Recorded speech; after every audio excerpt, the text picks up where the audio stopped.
အားလုံးပဲမင်္ဂလာပါကျန်ကြီး football ကနေကြိုဆိုလိုက်ပါတယ်ပေါ်တူဂူနေ့ရဲ့နောက်ဆုံးရအသာသတင်းတွေကိုတင်ဆက်ပေးသွားမှာပါရီယက်စကတာမအာနူကတော့ဂျော်မနီညကစားခဲ့တဲ့ချန်ပီယံလိပွဲမှာနိုင်ရသွားခဲ့ပါတယ်ကျွန်တော်ရီယက်နဲ့အတူပထမဆုံးချန်ပီယံလိပွဲဖြစ်ပြီးတော့ပွဲထွက်လူစင်ပါခဲ့ပေမဲ့ပွဲစား9မိနစ်မှတင်ဒဏ်ရာသွားခဲ့တာပါစီအဖွဲတွေကတော့အာနူဟာတကောက်ကျော်ဒဏ်ရာခဲ့တာဖြစ်ပြီးတော့သူ့ရဲ့အခြေအနေကိုစုံစမ်းစစ်ဆေးနေကြောင်းပြန်ထားပါတယ် PSG အသင်းအာသာထရိုက်တာအိုကန်ပို့စ်ကဒီနေ့ရဲ့ဘလွန်ဒီယောဆူရဲ့ပိုင်ရှင်အတတက်စစ်မှုတန်ပီလီတာဖြစ်တဲ့ကြောင်းမှတ်ချက်ပေးနေပါတယ်ဒီနေ့ရဲ့ဘလွန်ဒီယောဆူအတွက်တန်ပီလီကဘာစီလိုနာတိုက်စစ်အတွဲဖြစ်တဲ့ယာမင်နဲ့ရာဖီညာတို့နဲ့ရှင်ပြိုင်ပြီးတော့အရွေးခံရမှာပါဘလွန်ဒီယောဝဲရောက်ဖို့တပတ်တာလိုတော့တဲ့အချိန်မှာအားလုံးကရင်ခုန်နေကြပြီးတော့သူရတဲ့ချင်းတဲ့ဇာတာမားတွေကိုထောက်ခံပေးနေကြပါတယ်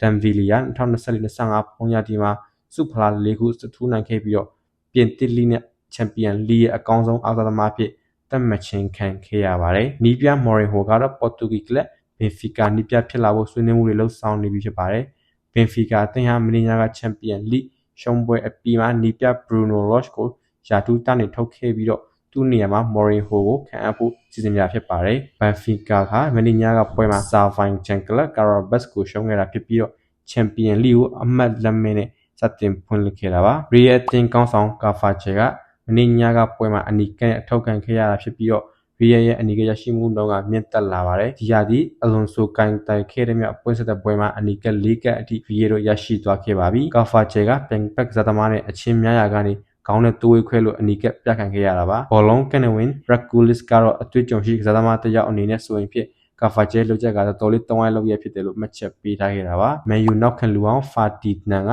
စစ်ကိုတစ်တယောက်ရှုံးနေမှုတွေကဖီးယားဝင်ပြီးခြေစမ်းမပြနိုင်တော့ဘူးတိုးရင်နေပါတယ်မန်ယူကဒီယာဒီဒီကတိုက်စစ်မှုအဖြစ်ခံယူခဲ့တဲ့စစ်ကိုကလက်ရှိအချိန်ထိမန်ယူပွဲအတွက်တကိုးမှမသွင်းပြနိုင်ခဲ့သလိုခြေစွမ်းလည်းပြနိုင်ခြင်းမရှိသေးပါဘူးဖာတီနန်ကသူ့အနေနဲ့တော့စစ်ကိုတယောက်ရှုံးပွဲတွေကနေဖီးယားတွေဝင်လာပြီးပုံမှန်ခြေစမ်းမပြနိုင်တော့ဘူးစစ်ပူမိတဲ့အကြောင်းထုတ်ပြန်ထားပါတယ်ဒီနေ့ရဲ့အာသာတင်ရတဲ့လောက်ပါပဲကျွန်တော်ရဲ့သတင်းတွေကိုနေ့စဉ်ထောင်ဖို့အတွက် channel လေးကို subscribe လုပ်ထားဖို့တိုက်တွန်းမိပါတယ်အားလုံးကိုကျေးဇူးတင်ပါတယ်